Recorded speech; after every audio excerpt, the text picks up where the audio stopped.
Welcome back, everybody, to a Dead by Daylight video. So we haven't talked about Chucky specifically in a hot minute. We've been doing a lot of topics of Dead by Daylight overall. It's mostly because I've been waiting for the dust to settle a little bit so we can get our full thoughts on him. Not just me, but the community as a whole. Now, one thing I do want to bring up is the add-ons. In the tier list, I did not put the hard hat as low as I probably should have after using it as much as I have.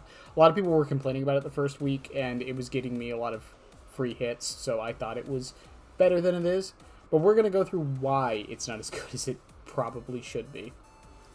So for those who don't know what the hard hat does, basically when you scamper under a pallet while in hidey-ho mode, you break the pallet and you instantly exit hidey-ho mode. That second part is the reason why it isn't that great of an add-on. So, let's go over the pros before we go over the cons. The biggest pro this add-on has is if you're running a particular build, mostly one that involves destroying pallets, Spirit Fury Enduring, with Brutal Strength, with your Fire up in there, which isn't a meta build by any means, and you probably won't win a lot of games with it, but it's still a pallet destroying build. Along with this and the running shoes, you can run through pallets and basically deprive the survivors of all their resources very, very quickly if they play it wrong. You are still a 110 killer, so they can probably loop you about 1 or 2 more times on some loops. Now, with that being said, that's the only real pro. It will get you some free hits on people who don't respect you and will sit at the pallet regardless and then try to vault over it once you scamper, so it can do that, but after a while that won't work. So it's really good at getting rid of resources. That's basically its biggest upside. The downsides, though, the cons. There are way too many situations where if you scamper and slice and dice correctly, you're basically guaranteed a hit. And I'm just going to say it now, not even just at the loop. If you scamper and they start W keying away, your slice and dice is valuable to not only getting a hit, but just catching up in general. Even if you miss, it gets you there closer. There are many times when you'll do the hard hat, break the pallet, they'll start running for another tile, and if you had your slice and dice up, you probably would have hit them.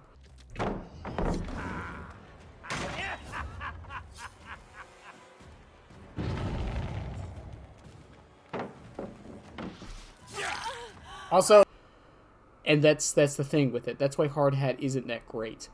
It denies you of one of your best tools, which is denying a loop, forcing them to go somewhere else, and then getting them out in the open. Doesn't always work, obviously, but it's one of the downsides to this add-on. It doesn't mean never run it.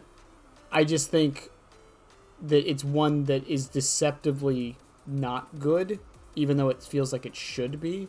The effect it has is very similar to Legion. The only difference with Legion is that you're doing that for the main pro of this one, where it's breaking the pallet, yeah, but you're denying resources for when you become basic game 1 killer. Legion's still 115. He can catch up relatively fast. Chucky can't because he's 110. That's why Slicing Dice does what it does. It's the way to counteract the fact that he is 110. You have a catch-up tool built into your kit. So my suggestion is to not run the hard hat if you can help it. The amulet is a much better eerie add-on in general. There's no reason not to run the amulet if you can help it. The pros of the amulet outweigh all of the cons. The only con to the amulet is that if you M1 somebody, you instantly lose hidey-ho. But it's not even really a con, because 9 times out of 10, unless you hit them super quickly after going into hidey-ho, you're going to lose it anyways on an M1. So for the most part, it's like not even that much of a different gameplay. You just get your power for longer. To the point to where I've heard some advocate that some of Amulet should just be base kit. I'm not one of those. I think that would be insane. But yeah, I don't think hard hat needs to be reworked or anything or changed. I think for what it does, it makes sense why it's an eerie. I just think it's deceptively not as good as it should be, and people shouldn't fall into the trap of running it because it sounds like it's a good idea, but it really isn't.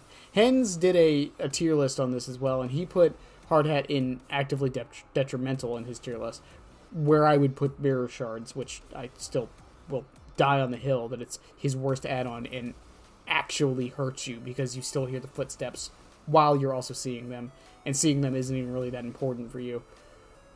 But yeah, tell me what you guys think about Hard Hat. We are going to be doing more Chucky videos while I think of some topics, mostly the add-ons and such. The guide is still in the works, probably won't be out till next month. I still have to write it up. And I'm still waiting just in case we get some other changes to Chucky. It's not impossible. I mean, for all we know, Scamper will get nerfed and 180s will come back. Who knows? I'm still holding out hope. In any case, I love you guys. Like and sub, and the Twitch is down below. We do stream every day, or 3 days a week. But in any case, bye.